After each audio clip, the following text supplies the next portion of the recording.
नमस्कार, स्वागत है आप सभी का जेजेपी न्यूज़ पर और मैं हूं आपके साथ नाजिश खान। चीन ने हाल में जो नया सीमा कानून बनाया है उसका मकसद कोई छुपा नहीं है।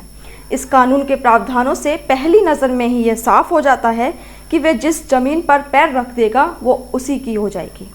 ये नया कानून 1 जनवरी 2022 से लागू हो जाएगा।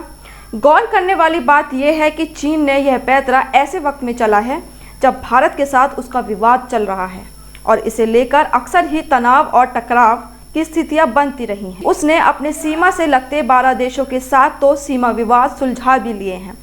ऐसे में अब भारत और भूटान ही बचे हैं जिनके साथ विवाद का समाधान निकालना है। भूटान की तुलना में भारत के साथ चीन का सीमा विवाद कहीं ज़्यादा पेचीदा और गंभीर है। समय समय पर होते आए टकरावों ने इसे और बिगाड़ दिया है। ऐसे में नई भूमि कानून का इस्तेमाल चीन कैसे और कब करेगा, इसमें कोई संदेह नहीं होना चाहिए। चीन का दावा है कि उसने यह कानून अपनी क्षेत्रीय अखंडता और संप्रभुता की रक्षा के लिए बनाया है। देखा जाए तो इसमें कुछ गलत नहीं है।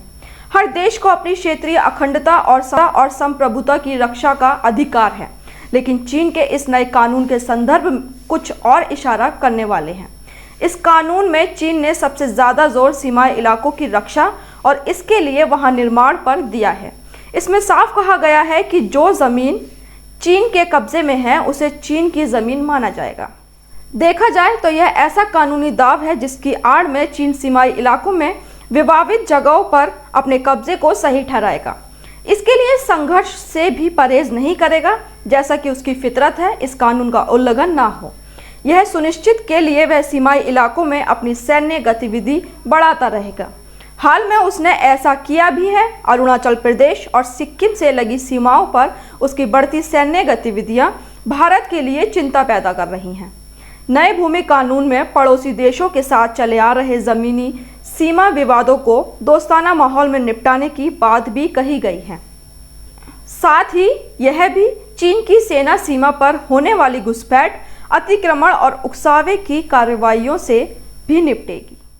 इसका मतलब तो यह हुआ कि उसे भारत और भूटान से खतरा लग रहा है, जबकि हकीकत किसी से छिपी नहीं है।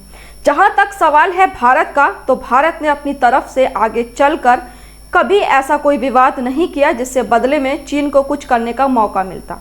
बल्कि पिछले साल जून में पूर्वी लद्दाख की गलवान घाटी में भारतीय सैनिकों पर हमला उसके सैनिकों ने ही किया था। यह तो साफ है कि इस कानून का मकसद सिर्फ भारत को घेरना है। इसकी आड़ में वह भारत से लगती सीमाओं पर अपने निर्माण को वैधता प्रदान करना चाहता है। सवाल यह है कि अगर चीन भारत के साथ दोस्ताना तरीके से सीमा विवाद हल करना चाहता है तो उसे रोका किसने? दोस्ताना माहौल के लिए कानून की नहीं बल्कि अच्छे पड़ोसी और भाईचारे की भावना की ज़रूरत होती है, जो कि उसमें ना पहले कभी रही ना अब दिख रही है।